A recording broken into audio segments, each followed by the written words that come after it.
Bienvenue dans le Spiritcast, le podcast où on parle de spiritueux avec passion, bonne humeur et parfois un verre à la main. Chaque mois, on décortique l'actualité, on débat, on rigole et on explore le monde des distilleries avec nos invités. Aujourd'hui, on vous propose un épisode spécial, comment devenir distillateur en 2025. Vous êtes prêts à parler d'alambic, de cuivre rutilant et de ce qu'il faut pour transformer une idée en bouteille qui claque. Et pour ça, on a l'immense plaisir d'accueillir Léa de la distillerie Montjoie qui va tout nous raconter.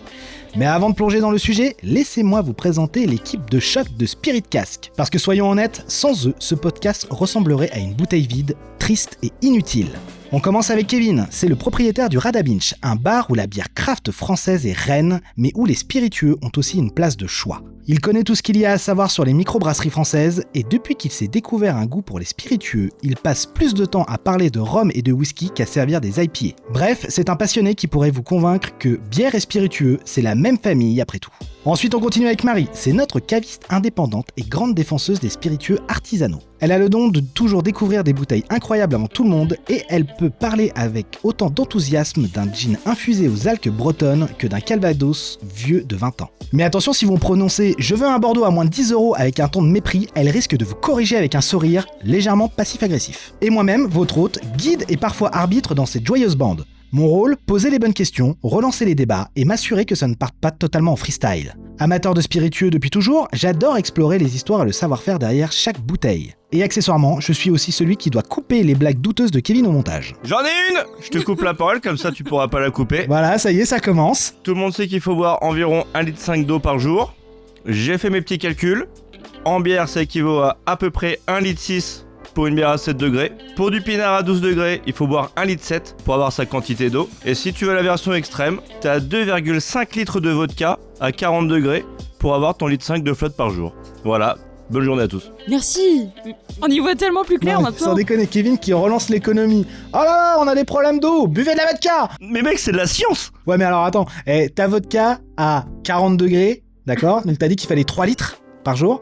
Ça veut dire qu'il faudrait consommer une moyenne d'au minimum 6,5 litres de vodka Red Bull pour être hydraté. Non mais le Red Bull c'est interdit. Hein. Oui, c'est vrai que la Red Bull c'est interdit. Y'a pas de débat. Ouais, c'est vrai qu'il n'y a pas de débat. Et notre invitée ce mois-ci, c'est Léa de la distillerie Montjoie. Léa, c'est une véritable artiste des alambics. Elle transforme des ingrédients bruts en spiritueux d'exception. Elle va partager avec nous son parcours, ses conseils et ce qu'il faut vraiment pour devenir un distillateur en 2025. Et voilà, l'équipe est au complet pour aujourd'hui. Alors installez-vous, servez-vous un verre ou prenez des notes si vous voulez devenir distillateur. Et c'est parti pour cet épisode du Spiritcast.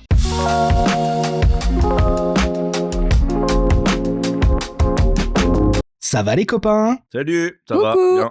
Alors on commence cette édition par les actus habituels. Cette année, retour sur le Wine Spirit 2025 qui a eu lieu il y a 15 jours et c'est quelques petites nouveautés qu'on a pu repérer. T'y étais? Non mais j'ai regardé sur internet. Le charlatan. Alors on commence avec Armorique qui prépare la sortie d'un whisky typiquement breton élevé dans des fûts en chêne locale et d'hydromel. À suivre, on a la distillerie des Menhirs qui lancera le 3 avril un petit lot de whisky édu ayant bénéficié d'une double maturation en fût de cognac, puis enfin respectivement de Bordeaux, de Bourgogne et de Côte-du-Rhône. Peut-être qu'il sera bon celui-là. Est-ce que c'est pas un peu poudre aux yeux? Voilà, on vient encore de déclarer notre amour à la distillerie des Menhirs. Mais moi j'aime bien le silver là, c'est cool. C'est bon, c'est facile, tu vois. Le blé noir, c'est pas une céréale. C'est pour faire des crêpes. Mais non, moi je parle du finish. Bordeaux, Bourgogne et Côte-du-Rhône, c'est quoi l'intérêt? Bah tu fais soit un mais tu fais pas les trois. Bah choisis ton camp, tu vois. Tu pourras pas de toute façon tu pourras pas les différencier à la dégustation, c'est impossible. Bah oui, Alors, oui. Est-ce qu'à la dégustation, du coup, toi qui es plus calé que nous sur le vin, on peut avoir un profil aromatique vraiment différent entre le Bordeaux, le Bourgogne et le Côte-du-Rhône? Après, ça dépend, c'est toujours la même question, si c'est du premier remplissage, ça dépend de plein de choses, mais je pense pas avoir la prétention de te dire là, ouais, finish Syrah sûr ou finish Pinot Noir sûr. Honnêtement, c'est hyper difficile à dire. Et puis en plus, j'ai jamais eu l'occasion de faire un comparatif, tu vois. Va falloir qu'on descende voir. Hein. Autant du STR ou de l'ex-fût de vin rouge du Bordelais, il y en a quand même pas mal, mais ex-fût de Pinot Noir, j'en ai déjà bu chez Haute Glace, je pense.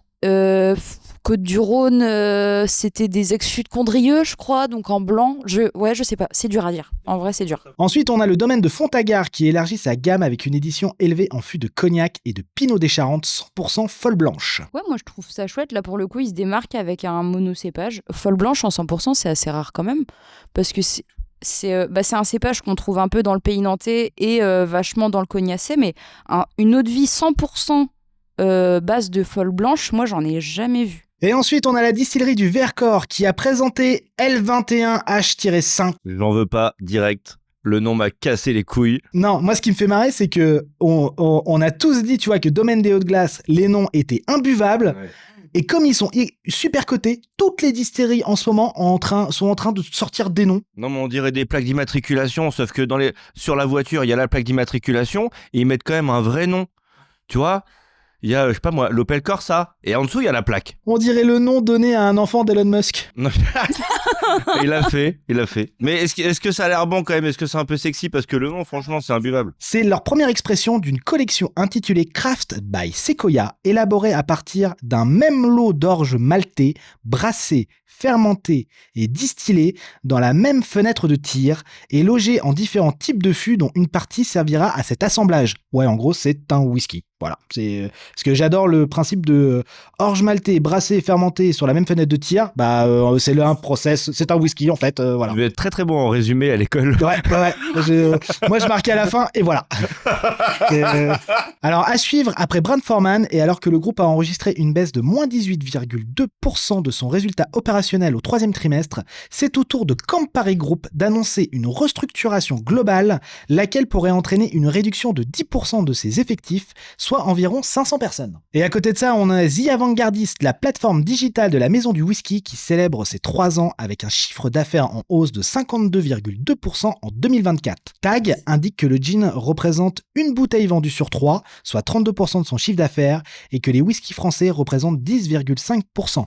Pour information, donc TAG, c'est la plateforme de la maison du whisky qui permet aux petits producteurs et aux petits distillateurs émergents de pouvoir s'inscrire sur une plateforme de vente avec un rayonnement national et international pour faire connaître au mieux ces marques. Et si vous êtes intéressé, les produits Spirit Explorer viennent d'arriver chez The Avant-Gardist. Wow.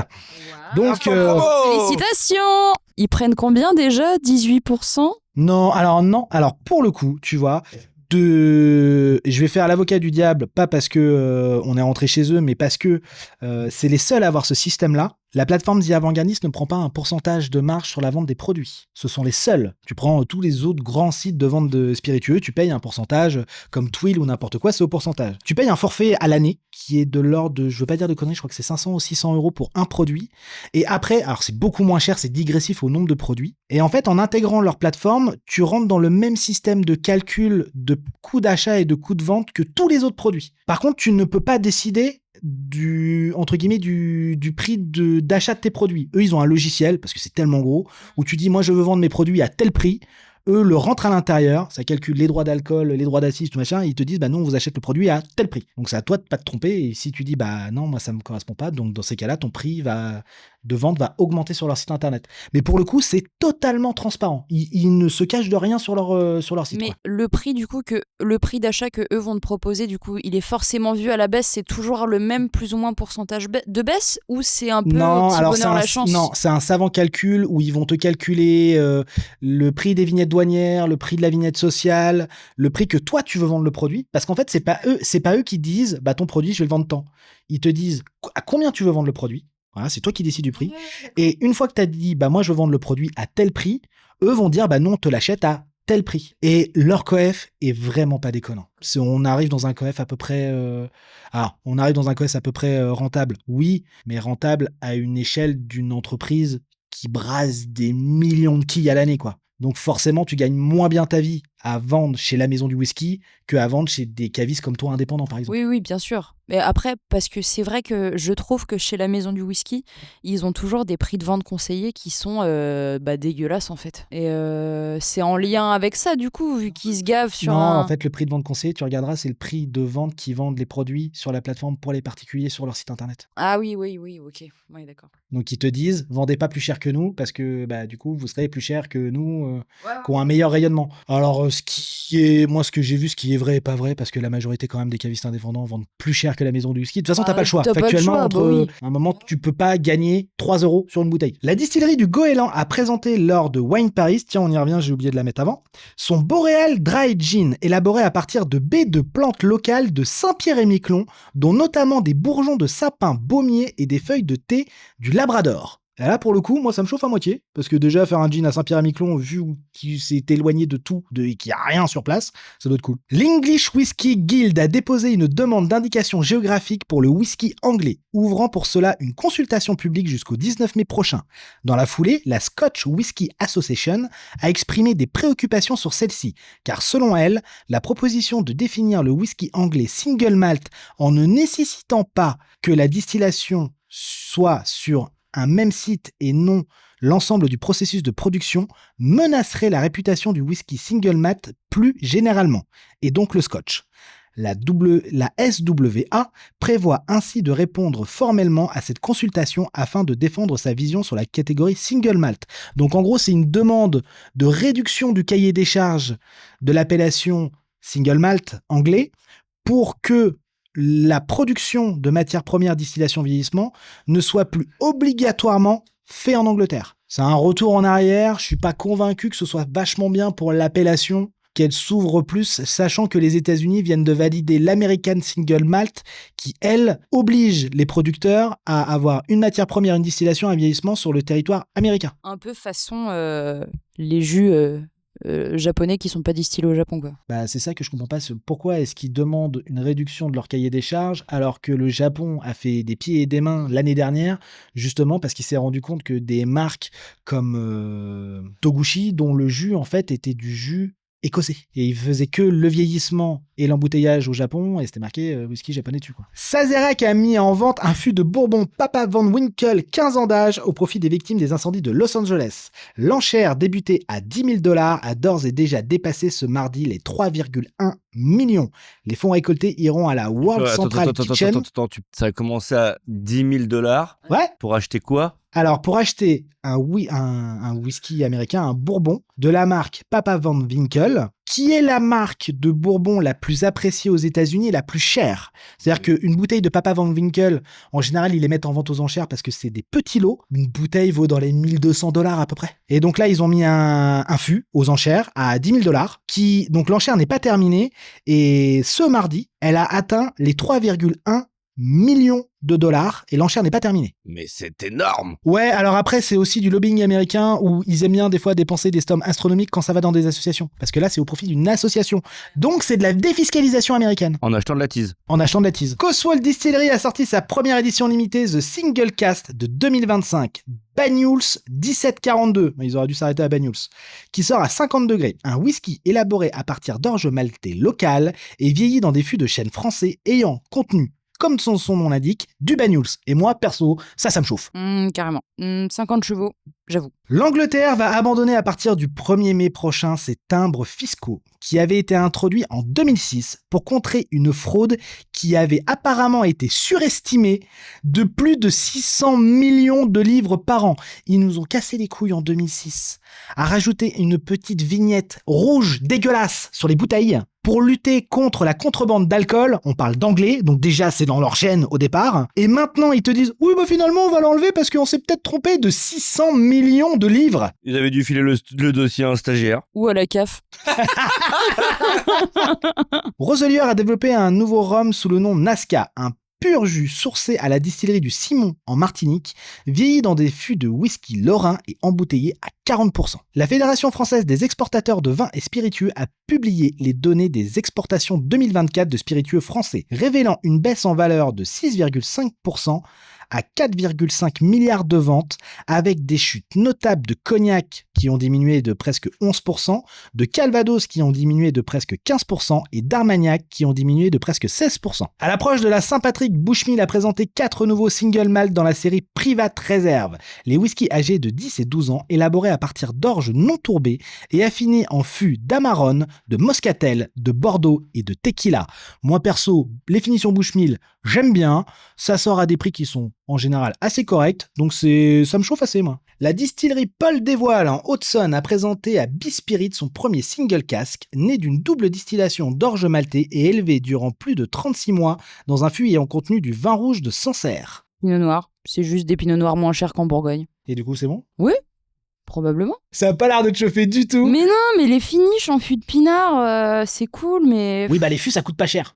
S'ils veulent pas faire du pacha, il reste les fûts de Bourbon. Oh, une news d'aujourd'hui que j'ai appris ce matin. Jack Daniels, ils ont un entrepôt qui s'est effondré. Ils ont dans l'article, c'est marqué Jack Daniels a fait appel à son assurance. Ils n'ont pas encore chiffré la perte liée à l'effondrement de ce hangar. Et tu vois la photo, le hangar il est à moitié foutu en l'air. Et t'as les fûts sur 17 ou 18 hauteurs qui sont en train de se péter la gueule avec des mares de whisky par terre. Oh, la vache, il y en a pour des dizaines et dizaines de milliers de dollars, quoi. Est-ce que ça va faire augmenter le prix des bouteilles? Non, Est-ce qu'il y aura moins de celui au miel en vente en grande surface? c'est pas du whisky. Est-ce qu'ils peuvent en même temps supprimer celui à la pomme, s'il vous plaît? Parce que c'est vraiment un fait que ça a goût de vomi.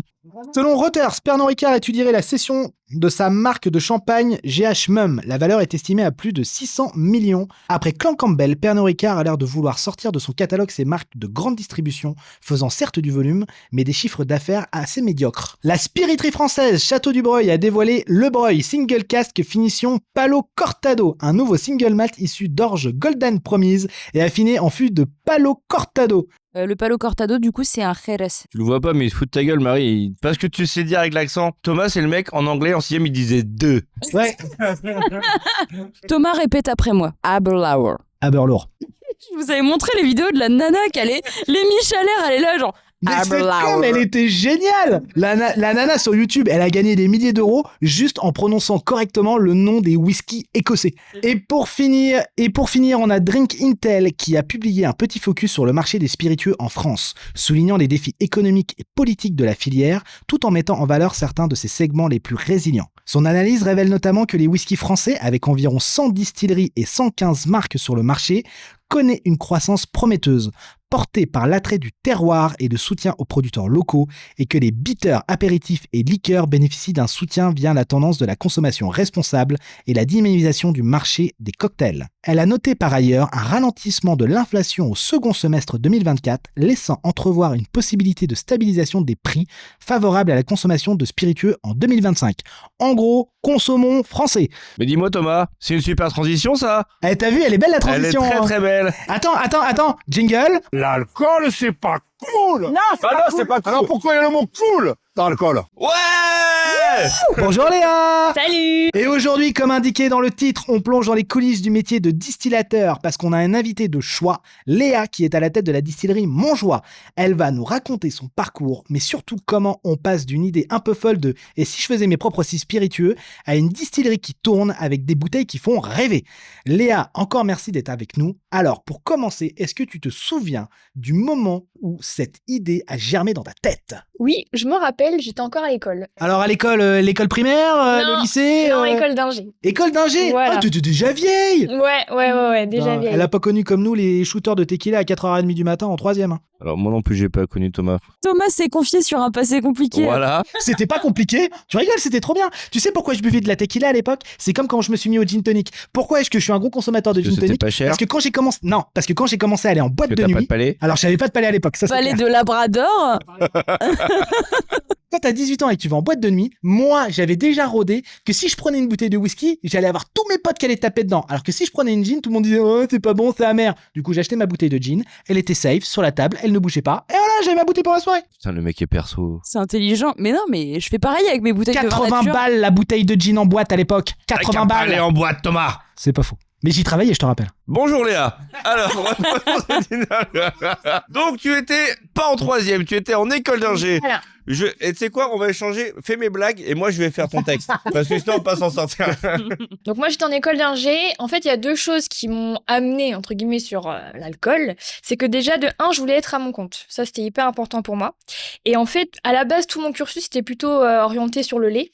En Normandie, c'est pas très original. Oui, alors parce que c'était ma grande question. T'étais en école d'inge, mais t'étais pas en école d'inge anglais LV2. Non, j'étais en école d'inge dans l'agroalimentaire. J'ai une question.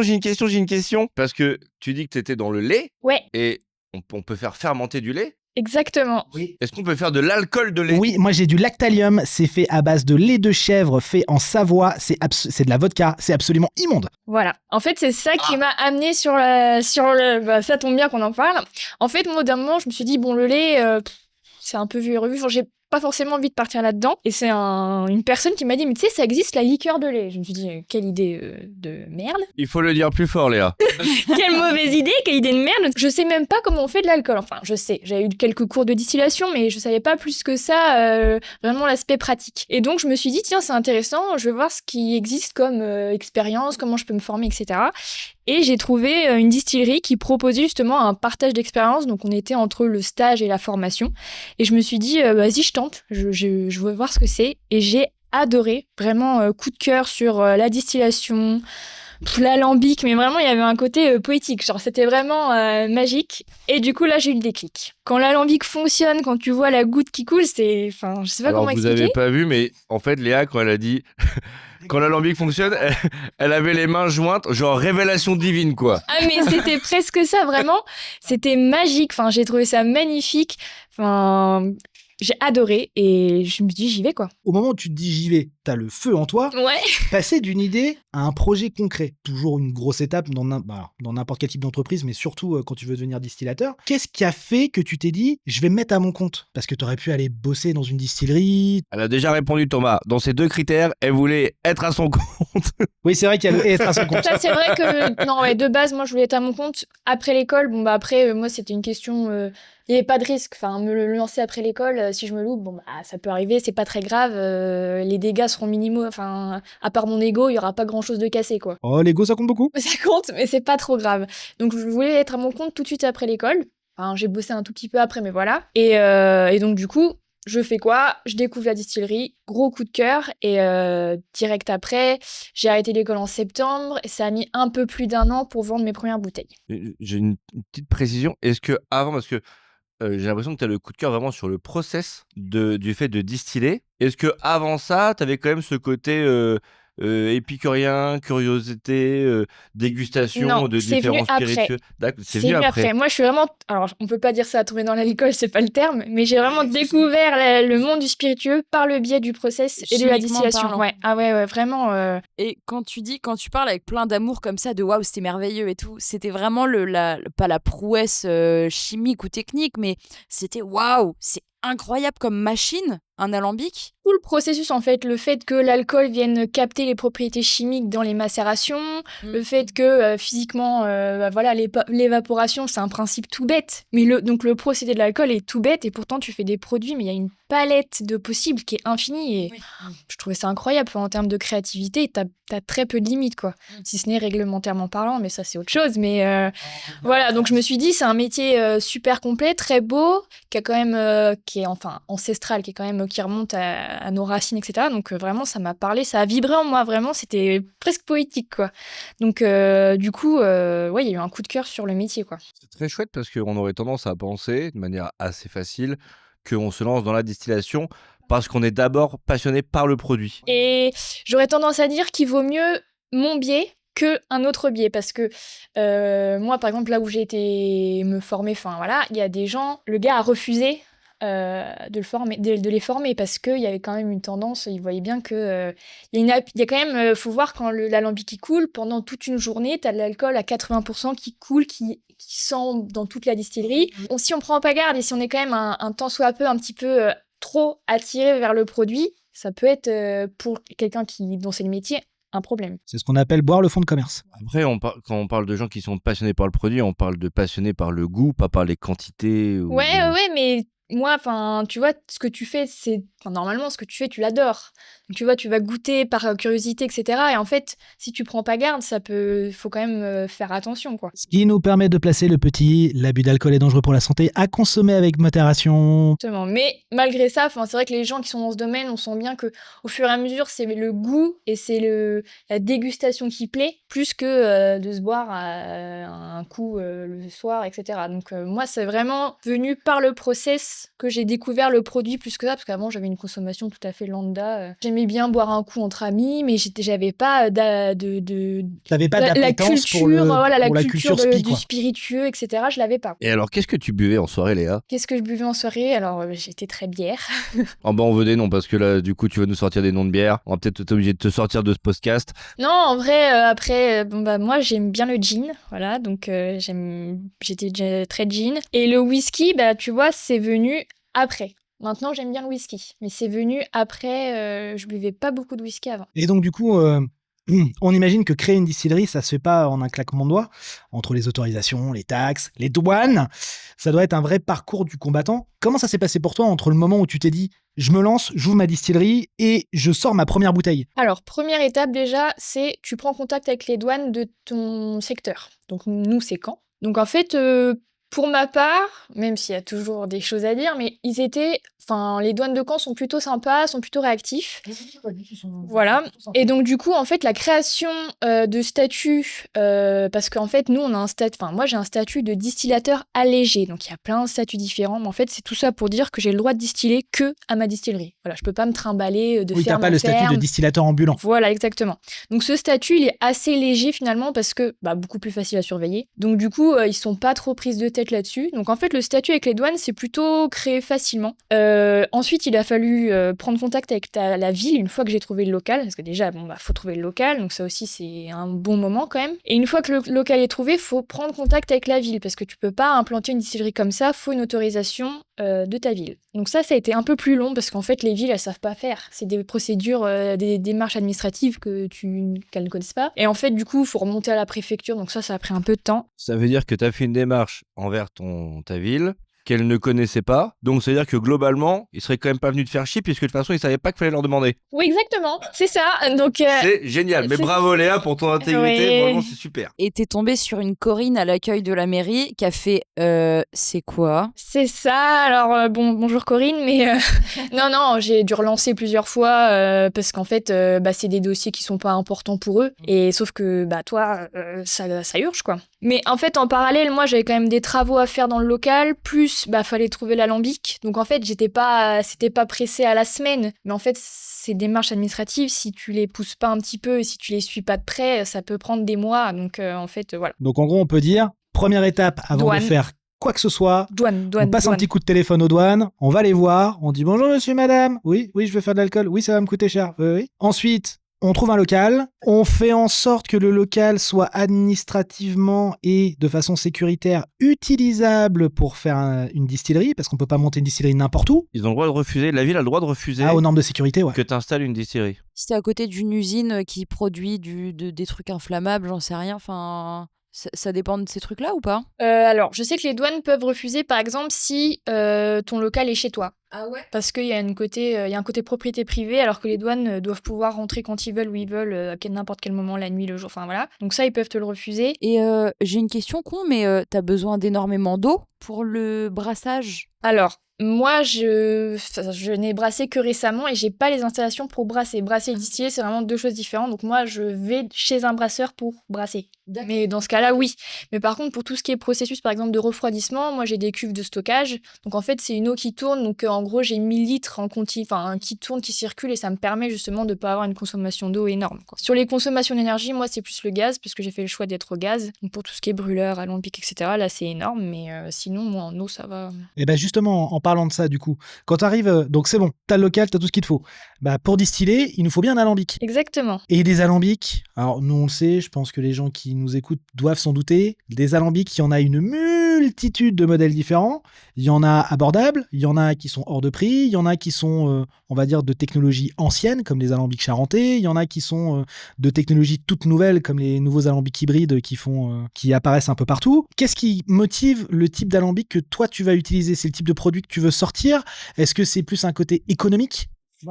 C'est un peu multifactoriel, c'est-à-dire que déjà, moi j'ai appris sur des vieilles machines, des vieilles marmites, il y a un peu l'aspect tradition, authentique. Enfin, moi j'ai appris sur un truc qu'on trouvait dans les fermes ou dans les bourgs, je trouvais ça incroyable, donc j'avais pas cet appel pour les machines beaucoup plus modernes, beaucoup plus performantes. Donc ça c'est le premier appel, donc comment on se forme, qu'est-ce qui nous plaît. Après, il y avait le côté quand même, faut le dire, investissement. C'est pas du tout le même investissement pardon. On parle quand même de x10 entre pour le même volume de distillation. Une machine comme la mienne, on va être moi quand je l'ai acheté, on était autour de 7 000 €. Ah ouais, alors que moi je viens de recevoir un devis pour un alambic hybride de chez Müller en Allemagne, là. C'est x10. C'est 75 000 €. Voilà, c'est x10, largement. Et c'est 75 000 € et 1 an et demi d'attente pour l'avoir. Par contre, Müller, il a la cote à l'international. C'est lui qui est à l'initiative des alambics hybrides. On va pas dire qu'il l'a créé, mais c'est lui qui a vraiment adapté ce système-là.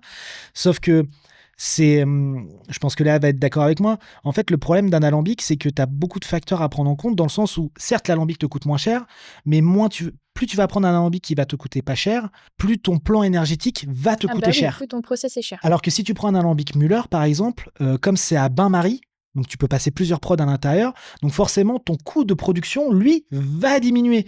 Mais quand tu te lances, à un moment, faut réussir à faire la balance entre tout ça, quoi. Mais en combien de temps tu l'amortis ton truc Müller là? Ah alors ça, j'ai pas la réponse malheureusement. Après, moi, il y avait aussi le fait que, parce que, par exemple, j'ai eu des devis pour des alambics qui font en une passe. Ouais. Un peu comme moi. Moi, j'ai appris en 2 passes. Alors, il y a 2 équipes là-dessus aussi. Enfin, c'est comme tout. Il y en a qui disent que une seule passe, c'est le mieux. Et puis, il y en a qui disent pour faire la meilleure goutte, il faut 2 passes parce qu'il y a la main du distillateur, etc. Donc, c'est une question de philosophie, c'est une question de coût, c'est une question d'authenticité. Et moi, c'est tout ce choix qui a fait que je me suis tournée vers un alambic charentais. Voilà. Après, là-dessus, il y a vraiment 2 équipes, quoi. Il y a les une passe, plus moderne, plus performant, du coup, qui te permettent d'avoir des coûts de production beaucoup plus limités. Mais pour ma taille de distillerie et pour les micro-distilleries comme les miennes, je pense que c'est pas envisageable au début, quoi. Ouais, tu conseilles plus de prendre un alambic Même type pour se charentais. former, je veux dire, c'est comme ça que tu apprends à faire tes coupes. Enfin, il n'y a pas de maintenance dessus. Je veux dire, c'est des machines, à moins de taper dessus et de faire un trou dedans. Ça Comme Que t'as fait il y a pas Ce que longtemps. t'as fait il y a pas J'ai longtemps. fait il y a il me pas semble, hein. longtemps. Ouais, j'ai vu une belle photo où Mais j'ai pas fait de trou, je l'ai cabossé. Oh le Précise. POC. tu sais que quand j'ai vu ça, j'ai failli t'envoyer un message parce qu'il y a une histoire justement chez c'est chez non, c'est pas chez Macallan. Si, je crois que c'est chez Macallan, où en fait le col de l'alambic, quand ils l'ont installé au début des années 20 ou des années 30, ils l'ont choqué. Du coup, tu as un énorme creux en fait dans l'alambic. Et maintenant, quand ils font la maintenance, ils ont changé la tête il y a pas longtemps. Ils ont demandé aux fabricants de refaire exactement le même choc sur l'alambic parce qu'ils ont tellement peur que le profil aromatique change en enlevant la bosse que maintenant leur alambic reste avec la bosse systématiquement. C'est du Ouais. storytelling, mec. C'est du storytelling. Mais Je sais pas, oui, bien je sais pas. sûr. Moi, j'ai vu la vidéo, j'ai dit oh quand même, Ah, donf, c'est une mais belle non. histoire. Je pense pas. Après, c'est une belle histoire, mais c'est pareil. Il y en a qui te font des caisses sur la forme, le type et tout. Ce qu'il y a de plus important, c'est ce que tu mets dans ta cuve. Si t'as un mot de merde, tu vas distiller de la merde. Voilà. J'ai juste une question. Sauf si je dis des conneries, l'alambic le plus ancestral, le plus primitif, c'est le pot still. Est-ce que toi, t'as été séduite? Est-ce que t'as eu envie d'apprendre la plus ancienne machine qui existait, ou tu t'es surtout dit ok, j'ai appris à bosser sur cette machine-là, c'est un truc que je maîtrise, le charentais pour l'instant. Enfin, est-ce que t'as voulu approfondir les différents alambics, ou tu t'es dit non? Non, honnêtement, j'ai appris là-dessus et j'ai adoré. T'es confortable sur ça et Ouais, je suis confortable et je trouve que l'outil est incroyable. Vraiment, par sa simplicité et son efficacité, alors pas en termes de rendement, mais en termes de conception, c'est juste... Il n'y a pas besoin de faire compliqué, quoi. Tu peux sortir un produit d'exception avec une grosse marmite et un serpentin, c'est tout, quoi. Il n'y a pas besoin de capteurs, de trucs qui vont tomber en panne, de machin. Voilà, c'est ma philosophie. Après, en soi, je sais qu'il y en a qui prêchent pas du tout comme moi et qui, au contraire, vont avoir des alambics qui sont capables de te faire les coupes tout seuls, qui, avec la densité et tout. Enfin, il y a 2 équipes, hein. Après, ça, moi, c'était une question de choix aussi, c'est-à-dire que moi, je bricole pas pour un sou. Si j'ai un truc qui tombe en panne, faut que j'appelle le Gus, faut qu'il y ait un Gus, parce que mine de rien, pour des petites boutiques comme nous, les gars, ils passent pas tout de suite, quoi. Donc c'était une question de philosophie et franchement, ça me paraissait cohérent. J'ai pas cherché à me former sur autre chose, voilà. Ça devait être fou quand ils te l'ont livré. Genre. Ah ouais. Ouais, parce que Incroyable. du coup, tu l'as trouvé où ton alambic? Portugal. Et donc, du coup, une fois que tout est en place, que l'alambic est là, que tu as les ingrédients, etc., comment ça s'est passé les premières semaines et les premiers mois Tu te souviens de ta première production? Oui, c'est pas encore trop vieux, donc oui, je m'en rappelle. Oui, je m'en rappelle. Donc moi, je travaille avec du cidre, donc distillation de cidre. Bah, il y a l'excitation, il y a un petit peu l'appréhension de foirer. Est-ce que tu as eu peur de tout faire péter? Péter, non. Cramer, oui. Parce que bon, bah, on manipule quand même un produit qui est... Alors le cidre, non, on est à 3-4%, c'est pas inflammable, mais quand t'es sur ta deuxième passe, là, on tape déjà plus haut, on est autour de 40%. Bon, là, faut manipuler avec déjà plus de précautions, quoi. Donc, mais oui, je m'en rappelle. Les essais, c'était à fond parce que moi, j'avais prévu quand même au bout d'un moment, il faut quand même vendre, quoi. Parce que le temps passe, mine de rien, les mois passent et bon, bah... T'as mis, alors, entre le moment où t'as reçu l'alambic, t'as commencé à distiller et t'as sorti ta première bouteille, il t'a fallu combien de temps à peu près? Alors moi, l'entreprise a été créée en janvier 2022 et j'ai vendu mes premières bouteilles en décembre. Ah ouais, donc 1 an de taf Ouais. pour sortir les premières bouteilles. Donc le premier... Pardon, je t'ai interrompu. Le premier à foirer, du coup? Non. Alors, c'était ma première question. Est-ce que t'as foré ta première distillation? Du tout. Oh là là, Genre, mais c'était merveilleux quel dès le départ. magnifique! Alors merveilleux, je ne sais pas, mais non, ça s'est bien passé. Les foires que j'ai eues sont venues plus tard. T'as eu 1 an de R&D Ouais. pour arriver au produit que tu voulais. Parce que quand t'as l'alambic, t'as les idées, etc., tu fais des tests. On va prendre un exemple très con. Tu sors un gin. Tu penses d'abord à un truc que toi tu vas aimer ou on reste quand même dans une économie de vente où t'essaies de sortir un produit qui va se vendre? Je vais te faire un peu une réponse à la normande, je dirais un peu des deux. C'est-à-dire que moi, déjà, je réfléchis aux produits que j'ai envie de travailler, parce qu'il y a quand même une base de matière que j'ai envie de bosser. Donc, qu'est-ce que j'ai autour de moi? J'ai du cidre, qu'est-ce que j'ai? J'ai de la menthe, j'ai des châtaigniers, j'ai un mec qui fait des super fraises, enfin voilà. Qu'est-ce que j'ai autour de moi? Ok. Est-ce que ça me plaît? Ouais. Après, est-ce que ça va plaire? Par exemple, je sais que sur les liqueurs, on est plutôt sur une tendance moins fort, moins alcool. Je vais pas aller sur des liqueurs à 40%, je vais faire plus doux. Mais en même temps, il faut pas trop sucrer. Donc, tu vois, donc il y a tout cet aspect quand même recherche. Et puis après, quand même, tu prends aussi les demandes. Je veux dire, les gens vont dire, une fois on te parle de liqueur de citron, 2 fois, 3 fois, 4 fois. Bon, je vais faire des tests. Après, on te parle de whisky une fois, 10 fois, 15 fois. Bon, faut que j'y aille, quoi. Donc, il y a un côté, il y a des produits que tu as envie de travailler. Et un autre côté, il y a quand même un appel du client, du consommateur final que tu peux pas ignorer parce que c'est quand même eux qui te font vivre, quoi. J'ai une question, parce que je me mets vraiment à la place du gars, je sais pas, passionné par le whisky. Il a, je sais pas, 20 ans, 22... T'as quel âge d'ailleurs, si c'est J'ai pas 26. impoli? 26, ok. Le gars qui a une vingtaine d'années qui se dit putain, je veux me lancer. Financièrement parlant, t'es allé voir la banque, t'avais des sous de côté, on t'a filé la main. Si c'est pas trop indiscret, mais je me dis que c'est le truc qui fait le plus barrière pour quelqu'un qui veut se lancer. Alors moi, j'ai mis toutes mes économies dedans. Alors, toutes mes économies, ça fait un peu... Voilà, Il y mais... avait 2,50 €. Non, mais voilà, j'ai bossé 6 ans, donc j'étais pas du genre à tout claquer, donc j'avais mes salaires de... Voilà. Et puis après, j'ai eu des prêts, quoi. On dit souvent qu'un bon spiritueux, c'est aussi une belle bouteille. Aujourd'hui, l'image joue un rôle énorme. Toi, est-ce que ça a été quelque chose de fondamental dans ta réflexion de créer des spiritueux, de je veux une belle bouteille, je veux une belle étiquette, et comment t'as abordé en fait ce côté-là qui est un des, on dit toujours 80% d'une vente chez un caviste, c'est à la bouteille. Comment est-ce que toi tu l'as imaginé ce truc-là? Alors déjà, oui, forcément, tu veux une belle bouteille. Je veux dire, quand t'as tout le travail qui remonte et puis après, à la fin, t'as une bouteille qui te plaît pas, c'est un peu bête quand même. Donc non, tu veux une bouteille qui est le plus joli possible. Après, tu peux pas rivaliser avec les boutiques qui ont des bouteilles gravées, des designs de bouteilles incroyables spécialement pour elles. Donc moi déjà, quand j'ai dû choisir ma bouteille, c'était la période Ukraine. Disons que quand il a fallu choisir ma gamme de bouteilles, c'était je l'ai commandé en mai, je l'ai reçu en octobre. Déjà, en payant en mai. Donc déjà il y a le choix de la bouteille, donc c'est assez long, tu reçois des échantillons, donc tu remets tout en question. Enfin voilà, tu prends un temps fou pour choisir entre 4 bouteilles, quoi. Après, globalement, il y a quand même des gammes. Je veux dire, il y a de la gamme basse et puis il y a du premium, quoi. Donc il y a quand même une différence de gamme de bouteilles, mais nous on reste quand même dans un catalogue. Enfin moi je peux pas me permettre de faire graver ma bouteille ou je sais pas quoi. La fameuse question qu'on te dit, tu veux faire un moule sur mesure? Voilà, c'est ça, il faut juste acheter 200 000 bouteilles. Ouais, d'accord, ok.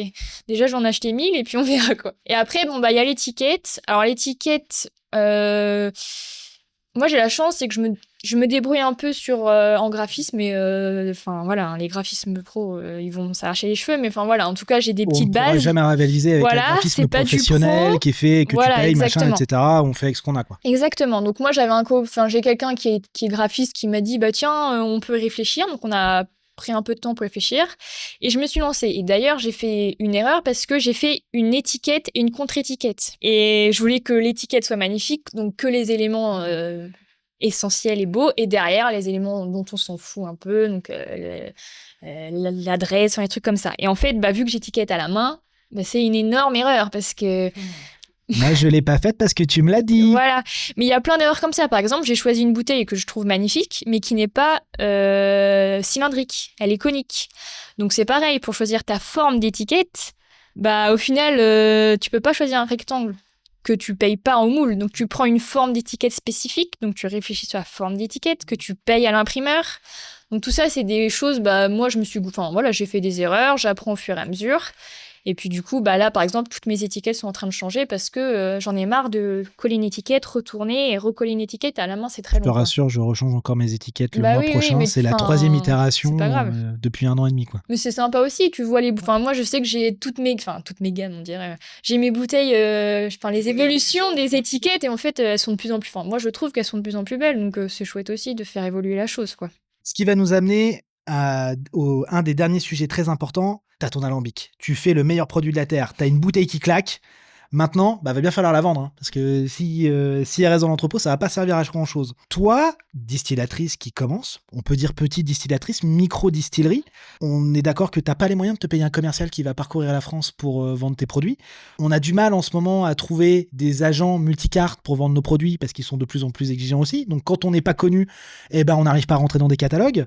Comment t'as lancé le fait de se dire, je vais vendre mes produits, comment tu fais en fait? Alors, comment j'ai fait? Déjà, j'ai fait une porte ouverte. C'est con, enfin c'est bête, mais déjà, faut se faire connaître au niveau ultra local. Donc déjà, les portes ouvertes, j'étais étonnée parce que il y avait pas que des proches, quoi. Moi, je m'étais dit bon bah il va y avoir mes potes, ma famille et puis basta. Mais non, ça a attiré du monde. Enfin, ça a plu. L'alcool gratuit, ça ramène du monde.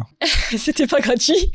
non, c'était le lancement, donc non, mais non, ça a intéressé. Et ensuite, aujourd'hui, on a quand même les réseaux. Alors, c'est pas évident de se faire connaître par les réseaux, mais c'est un outil en plus. Je dis pas que c'est tout là-dessus, mais bon, faut en faire un peu. Et après, moi, c'est que je trouve qu'on a de la chance, c'est qu'on a une presse qui s'intéresse aux projets comme les nôtres. Et en fait, moi, au début, quand la presse me contactait, je disais oui, mais parce que c'est toujours intéressant, etc. Mais je me disais, bon, ça va rien. Si je vais pas y avoir de retombées, je veux dire. Les médias locaux papier qui relaient encore et qui sont maintenant sur les réseaux sociaux, etc. Donc qui relayent aussi dessus. Ouais. Moi, Kevin et Thomas, c'est comme ça qu'ils m'ont contacté. Ils m'ont trouvé un article sur ma distillerie et ça m'a amené à un monde fou. Et donc, du coup, c'est comme ça que l'aventure, c'est vraiment le début. Et après, comme tout le monde, quoi, je vais prends ton toquer. petit sac et puis bonjour. Voilà. Donc, ça, c'est ce qu'il y a de plus ingrat, franchement. Et c'est pour moi ce qui marche le moins bien parce que les gens, c'est jamais le bon moment. C'est pas forcément. Enfin, puis, commercial, c'est un métier. Ah oui, aussi, mais faut le faire, voilà, faut y passer. Donc j'en fais pas tout le temps, j'en fais en période creuse. Je me dis vas-y, je vais sur cette ville et puis j'appelle et puis ok, je peux prendre rendez-vous et puis j'y vais. Et du coup, à l'heure actuelle, ton vecteur de vente principal, c'est lequel? C'est plus être dans des catalogues de distributeurs, chez des cavistes, Moi, les réseaux sociaux? Cave, bar, resto. Et après, la vente en direct, j'en fais très peu. Au début, je voulais faire que ça, mais en fait, j'en fais très peu. Parce que les gens, ils veulent que tu sois ouvert tout le temps, ce que je comprends, hein, mais en fait, non, des fois, je vais cuire les châtaignes, les machins, des fois, je vais livrer, donc ça m'a saoulée. Donc là, revirement de stratégie, je dis non, la vente directe, ça sera ponctuel. Donc c'est lors des visites ou des choses comme ça, parce que par contre, les visites de groupe, c'est sympa. Et aussi, j'essaye de faire un maximum quand même d'événements locaux, enfin, pas les marchés hebdomadaires, mais déjà sous les pommiers. Enfin voilà, on a quand même un territoire qui est dynamique, qui cherche des producteurs comme moi, qui se lancent et qui font des produits artisanaux. Donc il y a moyen de se faire connaître et du coup c'est comme ça que ça s'est lancé petit à petit et voilà. Voilà, donc pour le développement, on commence par l'ultra local et puis on augmente le rayon au fur et à mesure du temps. Et puis moi j'ai envie de dire, pour l'instant, moi je vise vraiment que autour de la distillerie parce que déjà, rien que pour la livraison, c'est moi qui livre parce que les frais de port des bouteilles, je pense que tout le monde connaît ici. c'est lourd. Transporteur nous assassine. Non, puis c'est lourd, donc c'est fragile. Donc en fait, pour l'instant, tant que je peux. Après, si un jour j'ai un gars à Paris qui m'est intéressé, je vais pas dire ah non, vous êtes à Paris, je prendrai un transporteur. Mais pour l'instant, moi, à mon échelle, c'est moi qui livre. Donc en fait, c'est au local, quoi. Et puis si j'arrive à m'implanter bien dans le territoire, je serais déjà contente, quoi. Enfin, honnêtement. Et d'ailleurs, moi, j'étais très étonné pour finir sur les réseaux sociaux. Moi, quand j'ai lancé la marque il y a un an, je m'étais dit, je vais aller à fond sur les réseaux sociaux, je vais aller à fond sur Internet. Donc, tu payes de la pub Meta, tu payes de la pub Google, etc. Et en fait, tu ne fais pas tant de ventes que ça par Internet.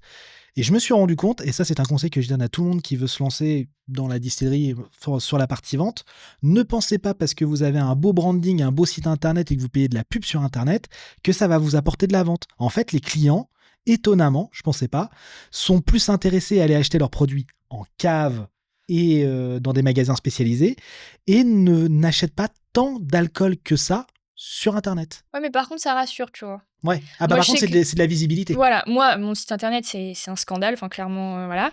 Non. Si, mais c'est pas grave, j'assume. Non, mais ça rassure quand même, tu vois. Mais même sur les réseaux, moi, par exemple, j'ai jamais payé de pub.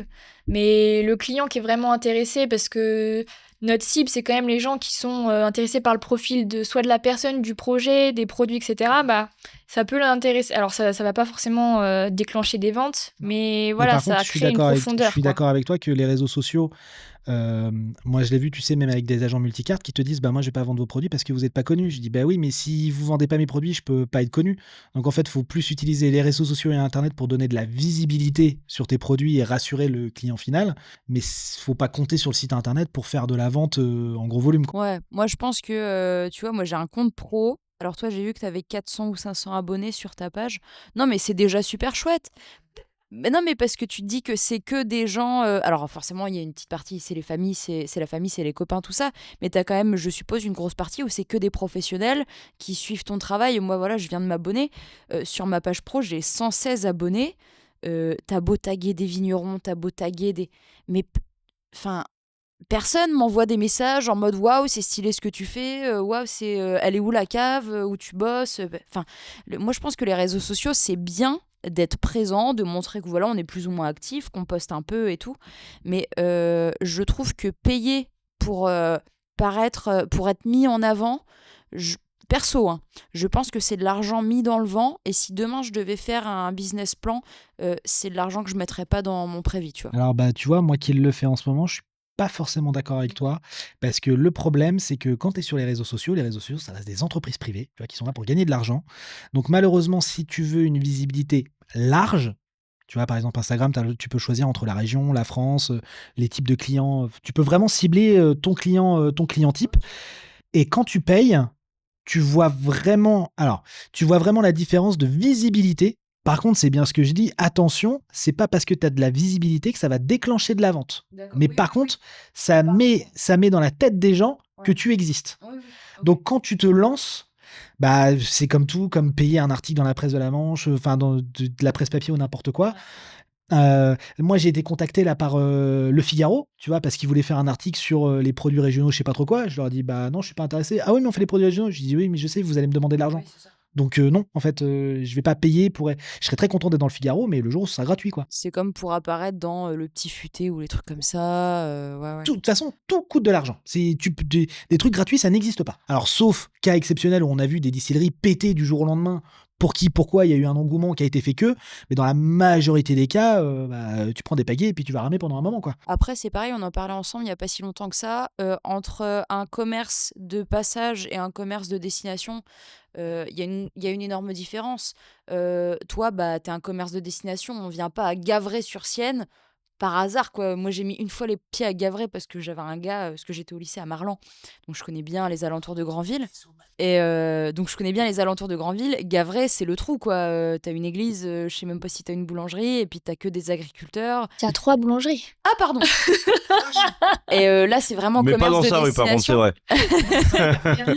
Commerce de destination. Et pour le coup, ben là, les réseaux, si t'es pas sur les réseaux, tandis que t'es plein milieu des rues piétonnes, là, à Cherbourg ou dans une autre ville, les réseaux, tu t'en fous, quoi. Ouais. Non, toi, tu te destines vraiment à être une zone de production, en fait. Ah ouais, et de visite. Oui. Visite programmée. Et puis, le spiritourisme, c'est un truc qui est non négligeable de plus en plus. Mais au Le début, spiritourisme. Oui, alors c'est un vrai nom, c'est classifié, ça s'appelle le spiritourisme.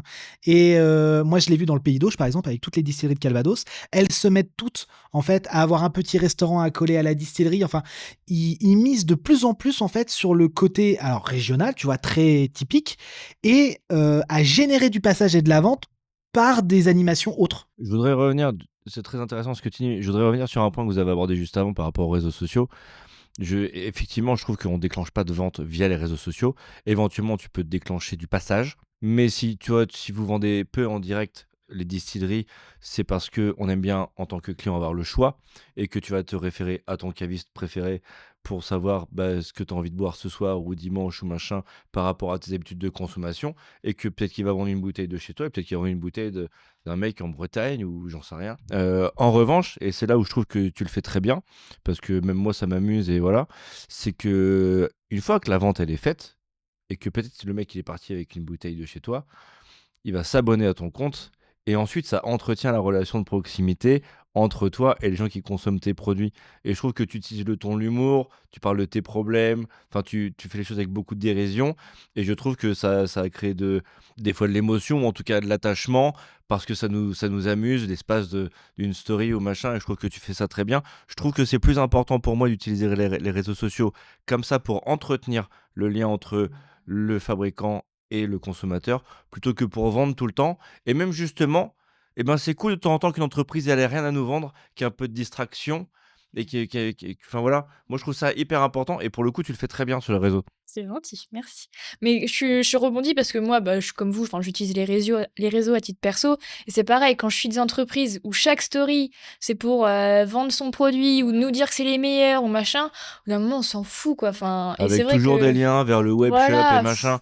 En fait, si ton produit il est super, avant de vouloir me vendre, parle-moi-en un peu, quoi, tu vois, des fois. Un type de communication que je kiffe, et c'est pas parce que c'est vraiment une très très bonne amie à moi, mais c'est le restaurant Le Tipouille à Heurville-Nacqueville.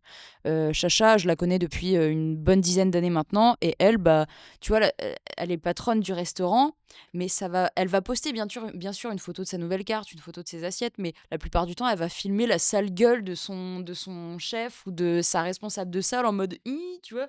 Et ça rapproche, ça fait marrer les gens, et c'est un type de communication, je trouve, oui, on se sent plus proche du gars qui produit, quoi. Donc, ce qui va nous amener à la dernière question de ce podcast. Si quelqu'un nous écoute et rêve de monter sa propre distillerie, en 2025 à l'heure actuelle, est-ce que tu considères que c'est une bonne idée, ou est-ce que c'est quelque chose qu'il faut éviter pour le moment? Est-ce qu'il y a quelque chose que tu aurais aimé savoir avant de te lancer? Si la personne est passionnée, oui. Par contre, faut être passionné parce que faut savoir que le monde du spiritueux, c'est quand même... T'es écrasé par les règles, par les restrictions, par... Les déclarations douanières. Exactement. Non, mais vraiment, c'est le jeu, mais il faut le savoir. Quand tu veux bosser dans notre milieu, c'est compliqué. C'est-à-dire, moi, je voulais distiller de la bière pour un brasseur qui me l'a demandé. J'ai pas le droit parce que machin, je veux juste bosser, les gars. Je veux bosser. Donc voilà, faut le savoir. Quand tu veux te lancer dans le monde du spiritueux, faut en vouloir, faut avoir la niaque parce que voilà. Et ensuite, en termes de concurrence, je pense qu'il y a encore de la marge. Après, j'en discutais avec un brasseur qui disait, nous, les brasseries, le mot c'est il y a trop de concurrence. C'est vrai que moi, en tant que je fais pas partie de ce monde-là, je me disais, oui, il y a énormément de brasseries, ça se trouve, ça doit être dur. Et il me disait, mais non, il y a beaucoup plus de vignerons, on ne dit pas ça. Pour le monde de l'alcool, pour le monde du spiritueux, je pense pas qu'on puisse avoir le même raisonnement parce que les quantités achetées, les volumes consommés de spiritueux, c'est quand même pas les mêmes volumes que de la bière, du vin ou du cidre. Et en plus, ils ont drastiquement baissé sur les 30-50 dernières années. Voilà, on est quand même sur une tendance qui est pas magnifique en termes de chiffres, de consommation, etc. Mais pour les petits comme nous, c'est pour ça que moi, mon conseil, ça serait démarrer petit. Ça, il y a une place parce que les gens sont quand même super intéressés. Le peu d'amateurs qu'il y a, mais il y en a, ils sont hyper intéressés, friands et prêts à acheter et à mettre le prix parce qu'on peut pas s'aligner sur des grosses marques comme on a cité précédemment. Oh, ça c'est un enfer, ça. Voilà, donc je pense que si la personne est passionnée, il faut y aller. Mais si c'est juste pour se faire un business parce qu'on sait pas trop quoi faire, vas-y, j'aime bien les spiritueux, c'est cool. Là, je dirais, faites gaffe quand même. Parce qu'il faut voir, quoi. Et puis, c'est pareil, quand tu vas vendre tes bouteilles, faut se retrousser les manches, puis il faut se faire sa place, quoi. Donc, Oui, parce qu'en fait, le maître mot, c'est de se dire que si demain quelqu'un veut devenir distillateur, il va devoir être et distillateur, et chef d'entreprise, et commercial, et designer, et en fait, tout faire, quoi. Ouais, bon, ça, après, c'est comme, j'ai envie de dire, tous les artisans. Dans n'importe quel métier, quand tu démarres à petite échelle, t'es tout à la fois, t'as toutes les casquettes. Mais c'est vrai qu'il y a quand même un poids juridique, réglementaire qui est lourd et qui fait que des fois tu veux juste bosser et que en fait non, on t'autorise pas, quoi. Tu peux pas bosser, donc faut être patient, faut du temps. Et donc, voilà, conseil, faites des produits qui vous ressemblent, parce que quand il faut aller vendre ta bouteille, bon, après, c'est un conseil, c'est logique. Je veux dire, quand tu fais quelque chose à ton compte, c'est quelque chose qui te ressemble. Mais voilà, c'est un métier d'aller vendre ton produit, donc faut transmettre cette passion, cette énergie. Et du coup, voilà, commencez petit et avec des produits qui vous ressemblent. C'est les 2 conseils que je donnerais. J'aurais juste un petite parenthèse à faire. En tant que femme, petite nana toute mimi, ça a donné quoi? Est-ce que tu as eu des problèmes par rapport à ça ou pas? Pas du tout. Alors ça, c'est un truc vraiment à chaque fois. Enfin, c'est vrai que c'est une question qui remonte. Le fait d'être une fille, c'est presque un atout, parce que justement, on n'est pas beaucoup, et du coup, ça interpelle. Les gens disent une femme dans le monde de l'alcool, c'est rare, alors qu'en fait, c'est de moins en moins rare. Mais voilà, donc du coup, non, moi, c'est pas du tout. À chaque fois, les gens ils mettent en avant que je suis une fille, mais c'est pas ça qui définit la réussite de ma boîte, à mon sens, tu vois. Enfin, genre le fait que en tout cas. le fait que je sois une fille n'implique en rien le succès ou l'échec de ce qui va se passer pour mon entreprise. Mais voilà. Donc, c'est pas en termes, par contre, de physique. Enfin, il y a des choses qui sont physiques, etc. Donc, forcément, des fois, faut s'adapter et on n'est pas. Enfin, moi, j'ai pas autant de force que, par exemple, mon voisin d'entreprise qui est mon frère. Forcément, si j'ai besoin d'un coup de main, je peux lui demander, tu vois. Oui, bien sûr. Mais voilà, c'est pas. Ça fait partie des choses qui vraiment n'ont aucun impact sur mon entreprise. Ta réponse, elle est rassurante quand même. Ça va dans le bon sens et ça fait plaisir à entendre. Non, mais carrément. Moi, j'aurais limite parié 50 balles sur le fait que t'aurais dit ouais, bon, il y a Michel qui m'a déjà dit ouais, moi je fais de l'agneau depuis 50 piges, c'est pas une nana qui va. Enfin, tu vois. Ouais, c'est plus une question de génération, par contre. Ça, je suis d'accord. Genre, voilà. Ce que tu dis, voilà, le gars qui fait son alcool depuis 30 ans, c'est bien, enfin, tant mieux pour toi. Et si t'as des trucs à me raconter, à m'apprendre, moi, je suis hyper preneuse. Au contraire, je bois les expériences. Mais ça va plus être une question d'âge qu'une question de sexe. Et encore une fois, la question d'âge, je peux la comprendre aussi, parce que vu que je suis plus jeune, j'ai peut-être moins appris au cours de ma vie qu'un mec qui a 50 piges et qui fait ça depuis 30 ans. Donc, je le prends pas forcément mal. J'avais une petite question aussi, parce que moi, je suis un peu le mec qui défend la bière. Et il y a des passerelles qui se créent entre la distillation et le fait de brasser de la bière. Et on constate qu'aujourd'hui, il y a de plus en plus de brasseries qui se lancent dans la distillation. Est-ce que tu peux justement nous parler des synergies qui font que certaines brasseries se rendent dans la distillerie et l'inverse également? Alors, je suis pas sûre de bien répondre. Tu me dis si je suis complètement à côté de la plaque. En fait, la base de la distillation, c'est la fermentation. Pour faire de l'alcool, il faut qu'il y ait une fermentation à la base. Et les brasseries sont équipées pour faire des produits qui ont fermenté par définition. La bière, c'est un produit fermenté. Donc du coup, en fait, de façon logique, l'investissement est déjà fait au niveau de la fermentation. Et donc, l'investissement au niveau de la distillation, il est presque moindre parce que tu n'as plus qu'un alambic à acheter. Donc du coup, les brasseries, pour valoriser, parce que derrière, il y a quand même une valorisation du spiritueux qui est possible si tu as une marque forte en termes en tant que brasserie, etc. C'est logique, c'est un moyen de se diversifier, quoi. Après, à l'inverse, c'est que la bière, ça a quand même la cote. Enfin, en ce moment, c'est depuis quelques années, mais c'est quand même consommé de façon beaucoup plus importante que les spiritueux. Et du coup, les distilleries, elles font les grosses boîtes généralement, elles font l'investissement inverse, c'est-à-dire que on sait distiller, on va aussi brasser. Comme ça, derrière, on pourra faire notre whisky à partir de ce que nous, on a brassé, etc. Et puis du coup, si on sait brasser du whisky, on va brasser de la bière. Ouais, c'est d'être en plus un maximum autosuffisant. Indépendant, voilà, autonome. Ouais. Et là, le top, ce serait d'avoir aussi sa malterie et de... Ouais, là, par contre, on est sur... un gros délire, quoi. Parce que malter, c'est pas le même taf, hein. Et puis tu peux pas avoir une micro-malterie. Enfin, celle de Bayeux, pour moi, je pense c'est une petite malterie et il faut voir ce que c'est. Enfin, c'est des installations de malades. C'est pas comparable à ce que, par exemple, moi, en tant que micro-distillerie, c'est tout à fait possible. Enfin, de faire une entreprise viable en micro-distillerie, c'est complètement possible. Une micro-malterie, je sais même pas si ça existe parce qu'il faut des installations. Enfin, c'est quand même... Le process est très long, très complexe, même si ça paraît très simple, mais les machines, pour prendre celle de Bayeux, c'est un couple qui tient ça, et le mec a intellectualisé l'intégralité de ces machines lui-même. C'est-à-dire qu'en fait, ils ont été au Canada, ils se sont rendus compte qu'il y avait beaucoup de malteries là-bas, artisanales, etc. Alors, micro et artisanal n'est pas toujours à mettre dans le même panier, c'est pas toujours la même chose. Et donc, il s'est inspiré de ce qu'il a vu là-bas, mais lui, à la base, son boulot, avant ça, c'était de concevoir des machines. Et donc, il a conçu de toutes pièces sa malterie. Et je vous invite, je ne vais pas faire l'instant promo, mais il y a un épisode qu'on a fait là-dessus sur la malterie de Bayeux sur la chaîne Rad et Binge, où on parle de ça, on présente leur travail, c'est absolument incroyable. Si vous voulez voir à quoi ressemble une malterie et comment ça fonctionne, on vous encourage vraiment à aller voir l'épisode de Kevin sur sa chaîne Rad et Binge, qui ont fait un épisode exclusif sur le fonctionnement d'une malterie, quoi. Mais bon, on va éviter de digresser, il est déjà assez tard comme ça, et puis on a déjà 2-3 petits verres bu parce que Léa nous a ramené des petits produits super sympa. On vous encourage absolument à, si vous êtes du côté de Gavray en Normandie, allez lui faire un petit coucou, elle sera super contente de vous voir, ou elle a un site internet aussi de vente de ses produits. Et petit instant promo, si vous voulez goûter ses produits, nous avons en partenariat avec elle sorti un gin en édition limitée qui est une dinguerie. Il reste encore pas beaucoup de bouteilles, on arrive vraiment sur la fin. Merci beaucoup Léa. Merci à vous, c'était super chouette. Merci Léa. Nous, on vous laisse pour ce soir. On espère que cet épisode vous a plu et n'oubliez pas, consommez moins, mais consommez mieux.